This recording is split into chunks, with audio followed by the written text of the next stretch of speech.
샬롬, 말씀 읽어주는 김기웅 목사입니다. 오늘도 기대하는 마음과 사모하는 마음을 가지고 하나님의 말씀 함께 읽겠습니다. 열왕기상 7장 27절부터 39절까지의 말씀입니다. 히람은 또 청동으로 세면대 10개를 만들었다. 길이와 너비가 각각 1.8m, 높이는 1.35m였다. 세면대는 이렇게 만들었다. 곧게 세운 기둥에 판을 붙이고 판과 기둥에 사자, 황소, 그룹을 그렸다. 비스듬한 화합 무늬가 위아래로 사자와 황소와 맞닿았다. 각 세면대 밑에는 청동축이 달린 4개의 청동바퀴를 달았다. 곧게 세운 기둥은 장식용 부조 세군과 함께 주도했다.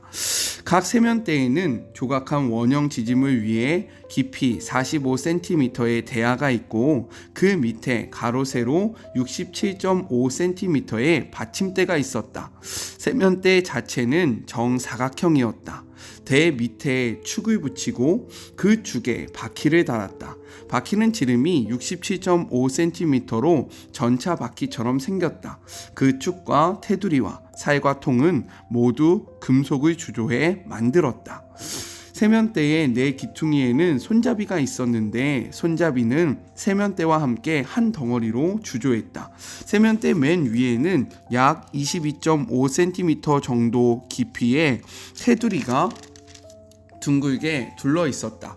곧게 세운 기둥과 손잡이는 세면대와 함께 한 덩어리로 주조했다. 세면대의 모든 표면에는 그룹, 사자, 종려나무를 새기고 그 둘레에 화한 모양을 새겼다. 세면대들은 모두 같은 틀에 주조하여 모양이 똑같았다.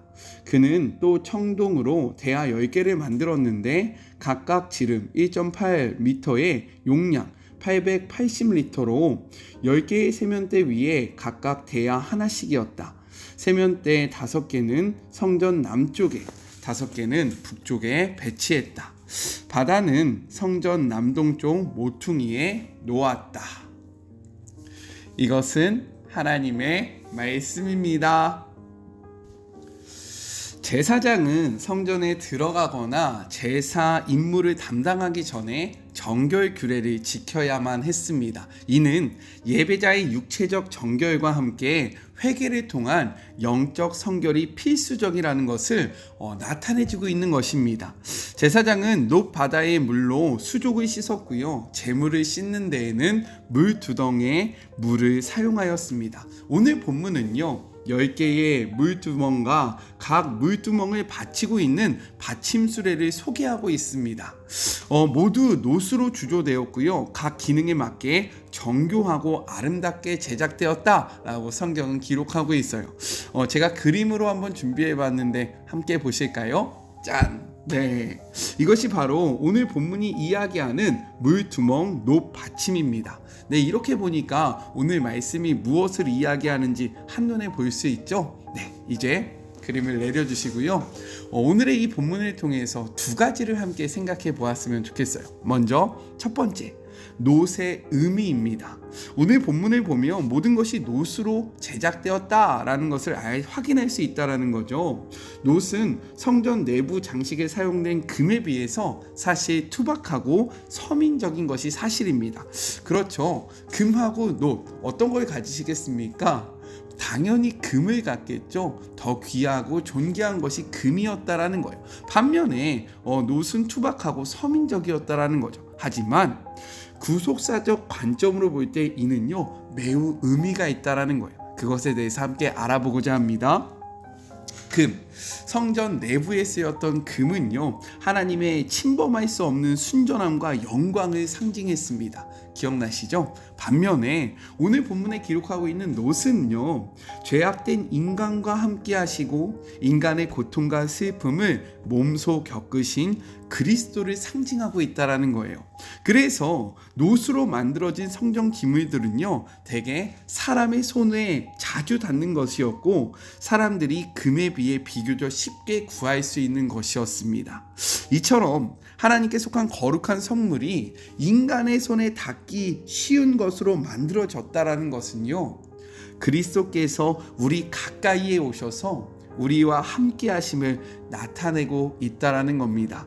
예수님은요, 하나님께서 가지신 신적 권능과 속성을 동일하게 지니신 하나님 그 자신이었습니다. 하지만 동시에 그분은 완전한 인간이기도 하셨다라는 거예요. 본래 그러실 필요가 없었지만 우리 곁에 오시기 위해서 인간의 한계와 연약함을 가지신 것입니다. 복음서에 나타난 예수님의 삶과 사역은요, 이것들을 증거하고 있어요.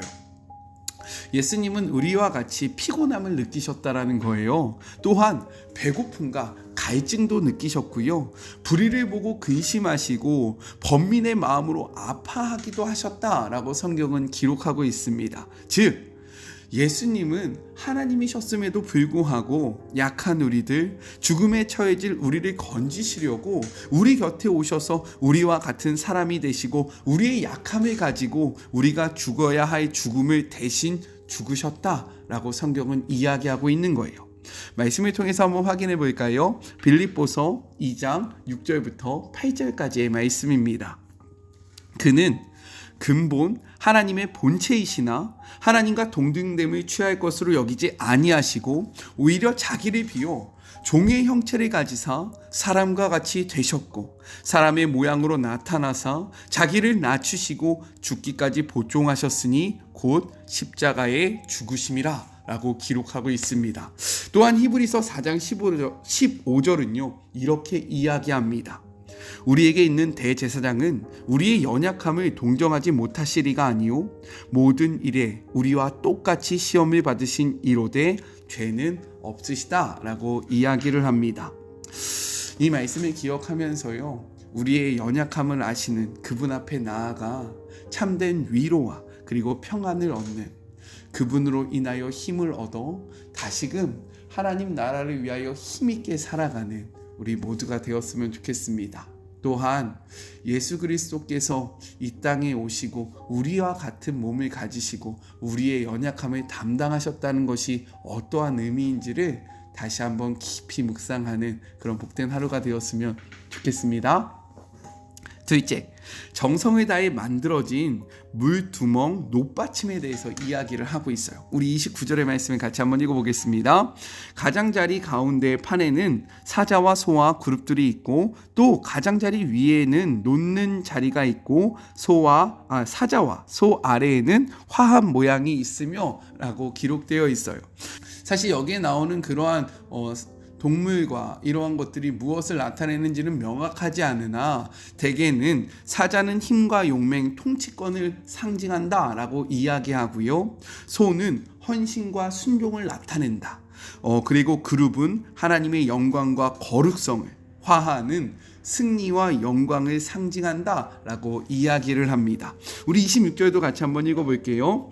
버침대 판과 옆판에는 각각 빈 곳을 따라 그룹들과 사자와 종려나무를 아로 새겼고 또 그 둘레에 화한 모양이 있더라 라고 이야기해요.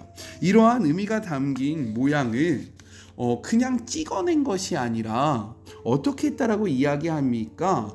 예술품을 조각하듯 세밀하고 정밀하게 하나하나 새겼다라고 말씀하고 있다라는 거죠. 그리고 이러한 받침술에는 한 개가 아니라 몇 개라고 이야기하냐면 총 10개이고 동일한 양식을 통해서 만들어졌다라고 이야기를 합니다. 37절의 말씀입니다.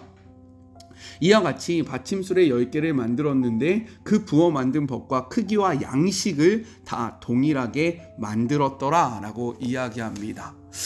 물두멍 받침은요 단지 재물을 쓰는 용도로 사용되는 물두멍을 이동시키는 도구였다라는 거예요. 크게 중요하지 않게 느껴질 수 있는, 그렇지 않아요?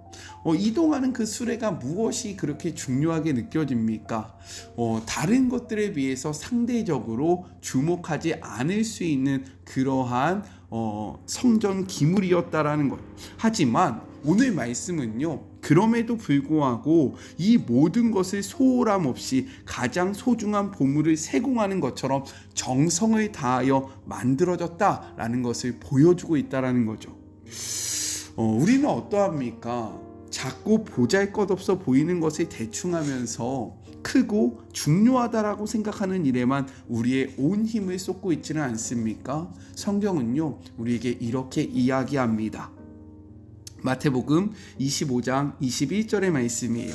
그 주인이 이르되 잘하였도다 착하고 충성된 종아, 내가 적은 일에 충성하였음에 내가 많은 것을 내게 맡기리니 내 주인의 즐거움에 참여할지어다 라고 이야기해요.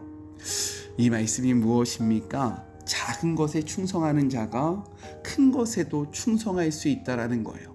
우리가 작고 그리고 보잘것 없다라고 여겨지는 것에 하는 모습, 그것에 대하는 모습이 우리가 크고 중요하다라고 생각되는 그러한 일을 대하는 모습과 동일하다라고 이야기하고 있습니다. 또 오늘 본문은요, 그것을 말하고 있는 거예요. 하나님 앞에 작고 그리고 보잘것없어 보이는 것에도 최선을 다하는 것이 중요하다. 왜요? 하나님은 그 모습을 지켜보고 계시고 그러한 모습을 통해서 우리에게 더욱더 큰 일을 맡기시며 하나님 나라의 일꾼으로 사용하실 것이다 라고 이야기하고 있기 때문인 겁니다. 이 말씀을 기억하며 하나님이 세워주신 자리가 어디이든 그것과 상관없이 맡겨진 자리에서 최선을 다하는 저와 우리 사랑하는 마리모 가족들이 되었으면 좋겠습니다. 우리 같이 기도할까요? 하나님 감사합니다. 어떻게 보면 물두멍의 높받침, 아무것도 아닌 것처럼 생각되어질 수 있습니다. 하지만 하나님은 그것을 만들 때에도 정성을 다하고 정말로 소중한 보물처럼 그것들을 색이라고 이야기하고 계십니다. 하나님은요, 작고 그리고 보잘것없는 것에 충성된 자를 크게 사용하신다라고 말씀하고 있습니다. 그렇기에 지금 우리가 있는 자리가 어디이든 상관없이 하나님께서 우리에게 맡겨주신 그 모든 일에 최선을 다하는 주의 모든 자녀들 되게 하여 주시옵소서.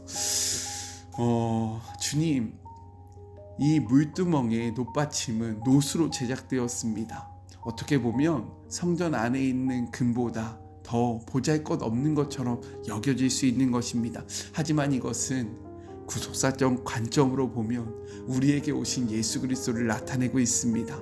우리의 모습과 같아서 우리의 연약함과 우리의 아픔과 우리의 슬픔, 우리의 모든 것들을 아시는 예수 그리스도를 의미하고 있습니다. 주님, 오늘도 우리의 약함을 아시는 주님께서 이 말씀을 통하여 다시금 위로하여 주시옵시고 다시금 힘을 얻게 하여 주시옵소서. 예수님이 왜 우리의 약함을 감당하셨는지, 왜 완전하신 하나님에서 연약한 우리와 같은 모습이 되셨는지를 깊이 묵상하며 그분의 사랑 앞에 나아가는 우리 사랑하는 마리모 가족들 되기를 소망하오니, 말씀을 기억하며 주님 앞에 담대히 나아가 참된 위로와 평안, 그리고 그 구원의 여정을 힘있게 걸어가는 주의 모든 자녀들 되게 하여 주시옵소서. 우리도 또한 예수님처럼 그러한 삶을 살아가기를 소망합니다. 아무것도 아닌 우리에게 오신 예수님의 모습을 닮아 귀하고 아름다운 자리에 거하려고 노력하는 것이 아니라 주님의 시선과 주님의 마음이 있는 곳에 우리의 삶이 있게 하여 주시옵소서. 함께 하실 주님을 바라보며 거룩하신 예수님의 이름으로 간절히 기도드립니다. 아멘. 새로운 한 주도 하나님의 말씀과 매일매일 동행하며 승리하는 우리 모두가 되었으면 좋겠습니다. 저는요, 또 내일 만나도록 할게요. 사랑하고 주님의 이름으로 축복하면서 오늘 하루도 힘내세요. 우리 내일 만나요. 안녕. 오늘도 수고하셨습니다.